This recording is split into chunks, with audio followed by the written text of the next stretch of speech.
Hi friends, it's Mr. Aaron, live from his house, and today we're going to be reading Miss Nelson is Back by Harry Allard and James Marshall.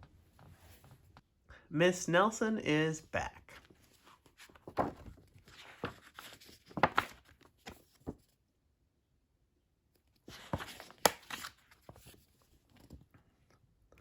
One Friday, Miss Nelson told her class that she was going to have her tonsils out.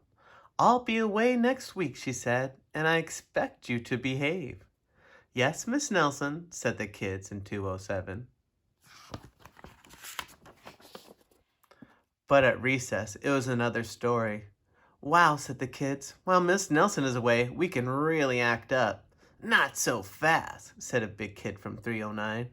"Haven't you ever heard of Viola Swamp?" "Who?" said Miss Nelson's kids. "Miss Swamp is the meanest substitute in the whole world," said the big kid. "Nobody acts up when she's around." "Oh," said Miss Nelson's kid. "She's a real witch," said the big kid. "Oh," said Miss Nelson's kids. "I'll just bet you get the swamp," said the big kid. On Monday morning, Miss Nelson's kids were all in their seats. They were very nervous. Some of them had not slept well all weekend. "If we get the swamp, I'll just die," said one kid. They heard footsteps in the hall. Slowly the knob turned, and the door opened. It was Mr. Blandsworth, the principal. "I shall personally take over this class," he said. Miss Nelson's kids were so relieved. But they soon learned that Mr. Blandsworth was not a lot of fun. All morning, Mr. Blandsworth tried to amuse the class with his corny card tricks. "Oh, brother," said the class. That afternoon, Mr. Blandsworth showed the class his favorite shadow picture. "This is kid stuff," said the class.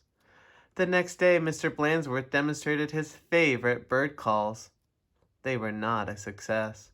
And for 2 days, Mr. Blandsworth showed slides of his goldfish, Lucille. Miss Nelson's kids have never been so bored. While dusting erasers in the schoolyard, the three ringleaders of 207 discussed the situation. "Something will have to be done," they said. "We must get rid of Blandsworth." And they hatched a plot. After school, they painted and sewed and borrowed some old clothes. And they practiced some very difficult stunt work in the backyard. The next day, they weren't in class. "That's too bad," said Mr. Blandsworth. "They'll miss all the excitement." Mr. Blandsworth was about to show the class his collection of ballpoint pens from all over the world when someone came to the door. Slowly the knob turned, and the door opened. "Oh, look," said the class. "Miss Nelson is back." A tall and lumpy Miss Nelson tottered into the room. Mr. Blandsworth was surprised. "You're back sooner than we expected," he said. The tall and lumpy Miss Nelson didn't speak. Said the kids, "her throat must still be sore." "Are you sure you're well enough?" said Mr. Blandsworth. "She's sure," said the kids. "Well, in that case," said the principal, "I'll be getting back to the office. Nice to have you back, Miss Nelson." And he left the room. "Hot dog," cried the class. "We got rid of Blandsworth. Now we can just do as we please." And at the stroke of 10, the kids from 207 left the building. No one stopped them. They went straight to the movies where they saw The Monster That Ate Chicago twice. "This is really living," they said. Afterwards, they went to Lulu's where they stuffed themselves silly, but soon they made a serious mistake. Heading back to school, they passed Miss Nelson's house. Miss Nelson couldn't believe her eyes. "Those are my kids," she said in a scratchy voice. "What are they doing out of school? And who is that with them?"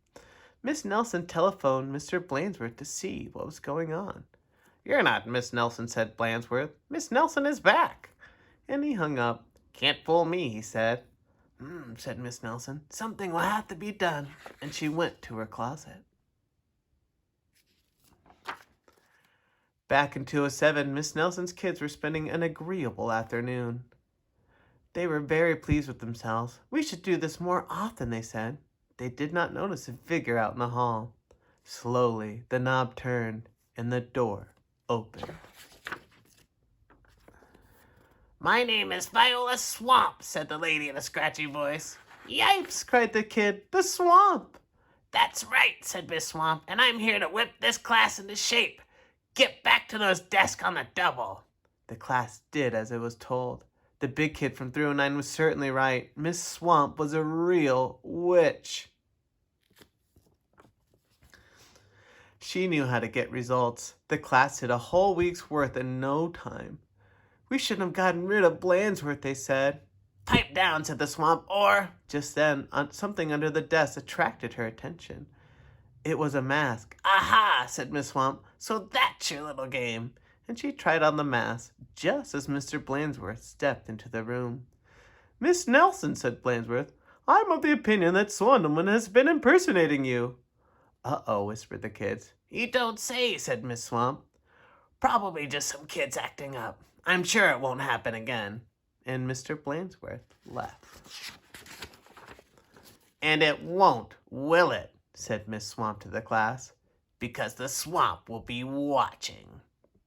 A minute later, Miss Nelson appeared. "I'm back," she said. "Hot dog," cried the kids. "Are we glad to see you?" "Didn't you have fun with Mr. Blandsworth?" asked Miss Nelson.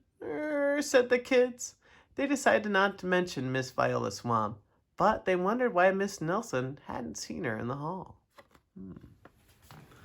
Looks like it was Miss Nelson again. I'm starting to think that maybe she's Miss Viola Swamp. What did you guys think? Anyways, thank you so much for listening, and that was Miss Nelson is Back by Harry Allard and James Marshall. See you later and have a great day.